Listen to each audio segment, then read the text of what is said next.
নবীজি বলেছেন রমজান মুবারকে মাস আসার সঙ্গে সঙ্গে আল্লাহ রাব্বুল আলামিন তিনি জান্নাতের সমস্ত দরজাগুলি খুলে দেন, আর জাহান্নামের সব দরজাগুলি আল্লাহ রাব্বুল আলামিন বন্ধ করে দেন।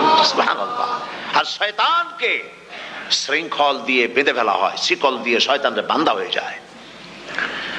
এই হাদিসটা যখনই শোনাই বিভিন্ন জায়গায় লোকেরা বিভিন্ন জায়গায় প্রশ্ন করে, হুজুর কোন তো যে শয়তানরে বাঁধতে হয়, কিন্তু রমজান মাস হতো লোকেরা মদ খায়, মিথ্যা কথা কয়, তাহলে শয়তান বাঁধা থাকলো কেমনে? আমি বলি দেখেন, এরও ব্যাখ্যা আছে। এর ব্যাখ্যা হলো এই, কোন কোন ঘড়ি আছে একবার চাবি দিলে 6 মাস চলে, আর একবার চাবি দিলে 2 বছর চলে, আবার চাবি দিলে লাইফ চলে যায়, এরকমের ঘড়িও আছে। কোন কোন মানুষের শয়তানে এমন চাবি দিছে যে চাবিতে 6 মাস চলে, কোনটায় 10 মাস চলে, কোনটায় বছর চলে। রোজার মাসেও যারা গুনাহ করে শয়তানে এমন চাবি দিছে যে রোজার মাসেও বন্ধ হচ্ছে না। এরা শয়তানের খপ্পরে পড়ে গেছে। আল্লাহ এই চাবি থেকে মুসলমানদেরকে হেফাজত করুন, বলি আমিন। জোরে বলেন আমিন। শয়তান থেকে পানাহ কেউ দিতে পারে না, কোন গভর্নমেন্ট পারবে না। ব্রিটিশ গভর্নমেন্ট পারবে নাকি? American government? কেউ পারবে না। শয়তান থেকে পানাহ দিতে পারে কেবলমাত্র কে? ওই আল্লাহ রাব্বুল আলামিন আমাদেরকে শিখায় দিয়েছেন, শয়তানের ওয়াসওয়াসা থেকে আমার কাছে পানাহ চাও। আউযু বিল্লাহি মিনাশ শাইতানির রাজিম। বিতাড়িত মরদুদ শয়তানের ওয়াসওয়াসা থেকে পানাহ চাই, আল্লাহর কাছে পানাহ চাও।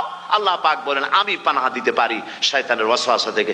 শয়তান থেকে আশ্রয় একমাত্র সিকিউরড, নিরাপত্তা পেয়েছেন আল্লাহর পয়গম্বরেরা। সুবহানাল্লাহ।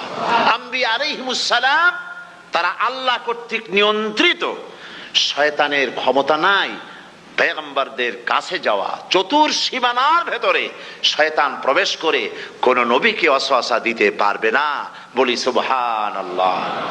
এই জন্য শয়তান থেকে বেঁচে যাওয়া, শয়তানের ওয়াসওয়াসা থেকে বাঁচা খুবই কঠিন। সেই জন্য আল্লাহ পাক বলছেন শয়তানকে বেঁধে রাখা হয়, জান্নাতের সমস্ত দরজা খোলা, জাহান্নামের সমস্ত দরজা বন্ধ হয়ে যায়। এই নিয়ামতের মাস আমাদের সামনে। প্রত্যেকটি যখন কোনো ওয়ার্কশপ হয়, তো ওয়ার্কশপের জন্য এক একটা কি বলে সিলেবাস থাকে। রমজান মুবারক একটা ওয়ার্কশপ। এই ওয়ার্কশপের মধ্যে একটা সিলেবাস আছে, সেই সিলেবাসের নাম হচ্ছে কোরআন। কোরআন কোরআন কোরআন নাজিলের মাসে আমরা কি কোরআন তেলাওয়াত করি? বলেন। রোজা হচ্ছে, হাদিস শরীফের মধ্যে বলা হয়েছে আস-সাওমু জুন্নাহ, রোজা হচ্ছে ঢাল। রোজা কি কন্ত? ঢাল। বোঝেন তো ঢাল কি? প্রোটেক্টর। আপনি জিহাদের ময়দানে, যুদ্ধের ময়দানে নিরাপত্তার জন্য, বাইরের থেকে আক্রমণকে ফিরাবার জন্য কি ব্যবহার করেন? ঢাল ব্যবহার করেন। রোজা হচ্ছে ঢাল। শয়তানের সমস্ত আক্রমণ থেকে বাঁচার জন্য রোজা হচ্ছে ঢাল। রোজার দিনে কেউ যদি আপনার সাথে ঝগড়া করে, তাহলে রাসূল বলেছেন তুমি বলো, তুমি ঝগড়ায় প্রবৃত্ত হবে না। তোমার সাথে যদি কেউ ঝগড়া করে, তুমি বলবে ইন্নী সাইম, আমি রোজাদার। আমি তোমার মতো ঝগড়া করতে আমিও পারি, আমি তোমার মতো গালাগালি দিতে পারি, কিন্তু আমি দেব না, ঝগড়াও করব না, গালিও দেব না, মারামারিও করব না, কারণ আমি রোজাদার। সুবহানাল্লাহ। রোজা আপনাকে গুনাহ থেকে বাঁচায় দেবে। দেখেন রোজা কিভাবে গুনাহ থেকে বাঁচায়। মিথ্যেবাদী, মিথ্যেবাদী সারাক্ষণ মিথ্যে কথা বলে, কিন্তু রোজার মাস আসছে।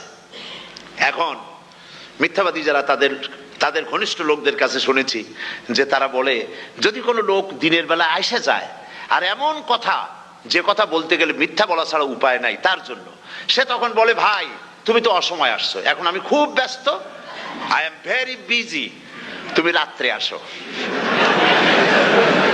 কথা বুঝতে পেরেছেন তো? রোজা হচ্ছে কি? রোজাটা কি বলে? ঢাল।